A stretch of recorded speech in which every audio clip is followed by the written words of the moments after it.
Take it away, Timbo. Keaon Koloamatangi. Who? Keaon Koloamatangi. Koloamatangi. Koloamatangi. Yeah. What did I say? I don't know. You added a couple of letters. Koloamatangi. All right. Apologies. All right.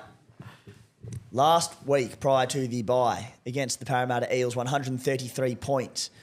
Roo, he played through the middle. 61 points in base. Oh, baby. He's 584K, break even of -1. Prior to that outing, though, as an edge player in a very ordinary Bunnies outfit, 1 score over 55 in 10 games. It does scream to me of chasing last week's points. However, there has been a positional switch, and he's gone to the middle where he played 80. So that has to impact it. Get this, though. Took a deeper dive, because when I saw his average and not being the best, and then I saw season base is 49. When I saw season base of 49 and season average of 50, it'll come up in a minute, I just went, it doesn't add up. I'm like, how can you have base like that and average in the mid-50s? So he's averaging 61. That was after the 133 as well, mind you. Have a go at this for his attacking stats this season.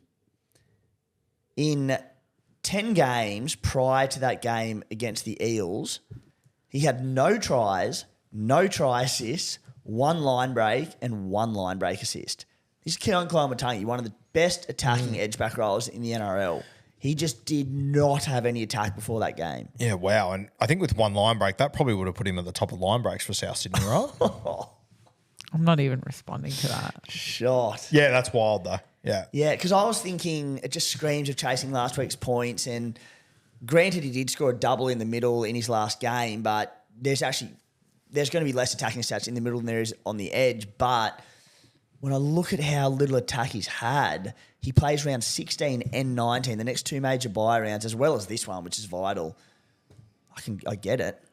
I get it. I think there is a little bit of Scotty Sattler chasing points there, but not for me. But yeah, I can see the merit in it. I wish we had a 2-game sample size of his minutes in the middle and his base in the middle, just because it just it feels like chasing points to me. So I'm not doing it for that reason. But like if this was to become a regular 80-minute middle roll and the base was even 50 plus, he's a goer. What's doing with Cam Murray? Is he...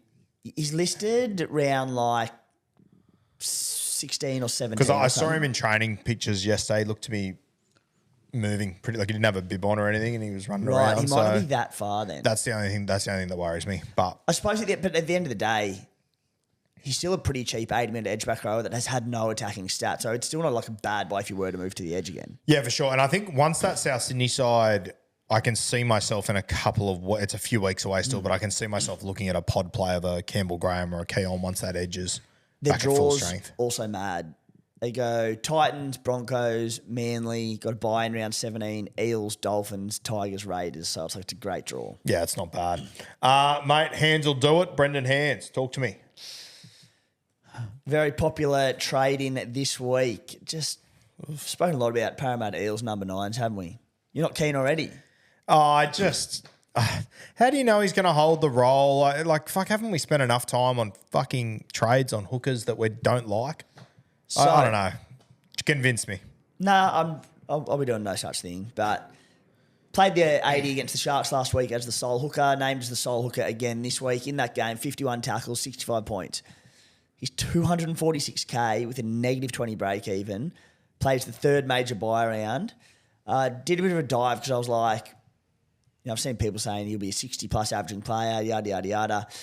7 games of playing 72-plus minutes last season. He averaged 49.5 points per game, which I think is what you'd expect if you bought him in and he kept it. But look, Roo, my issue's the same as you. I can see why people bring him in, free him up cash.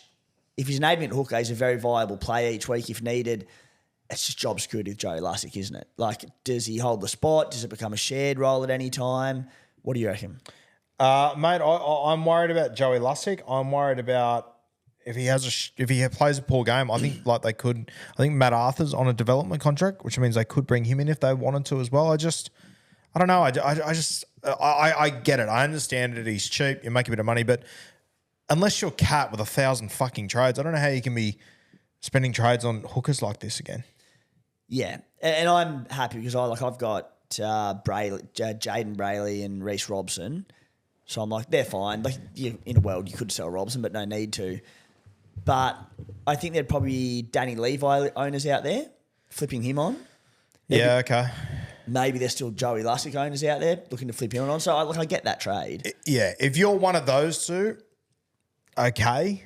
But I can just I just think you'll be trading this guy in a few more weeks, and I don't know who you're going to go to. What's going to be the play? I don't know. I'm just maybe I'm just got the blinkers on because I've just buried hooker and gone. I don't give a fuck. I'll deal with it later. But I will not be trading in another hooker this year, not named Harry Grant. Yeah, I plan. feel very similar. Yeah. Well, actually, we'll get to this bloke in a second. Next man on your list here is Paul Alamotti. Looks like we won't be seeing Taylor May anytime soon. Alamotti's got that spot locked down. I'm a little bit iffy on Alamotti, but I'm keen to hear what you think.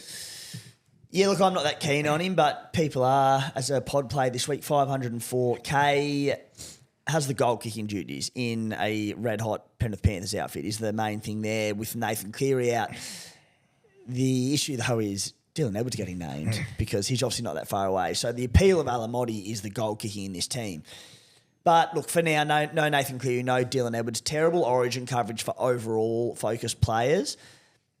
So doesn't play around 16 or 19. They're on the bye those 2 weeks. The last 2 weeks as well, 36 in base. He scored 96 and 67 in that period. I can see why people are keen. My concern is, mate, I think defensively he hasn't been up to scratch and it's never been a strong part of his game. Ivan Cleary's not going to be scared to make a big decision. No, it's not a big decision, but I don't think he's got good job security or not as good as people think. No, I don't think he's got good job security either. And I know, we can probably talk better than anyone. This season, watching fucking Jerome Luai come off his left foot and never pass to his left centre, I'm not doing that again. Yeah, it was awful. No fucking way. Miss me with that. I think there's a lot of red flags here that don't appeal to me, not to mention, you're buying a guy that's got a bye in round 16 and 19. I don't love that either. So it's a hard pass for me. Me too. No thanks.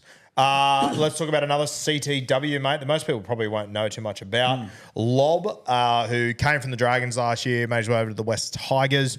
I was having a look through his Supercoach stats last night. Far from appealing to me. Could be the goal kicker in this side, though. But once again, it's not like the Tigers are scoring tries that are going out of fashion. So I'm keen to hear what you think, but probably not for me. What are your thoughts? The point on Alex Lobb is actually the goal kicking impact on Api Koroisau, who, when we talked about hookers before, Koroisau's one who I am interested in because he's at a really nice price now. He's dropped down. He had 3 scores, I think, of 36 in a row. And during that period, he was dealing with those back spasms and he just wasn't himself, had no attack, etc.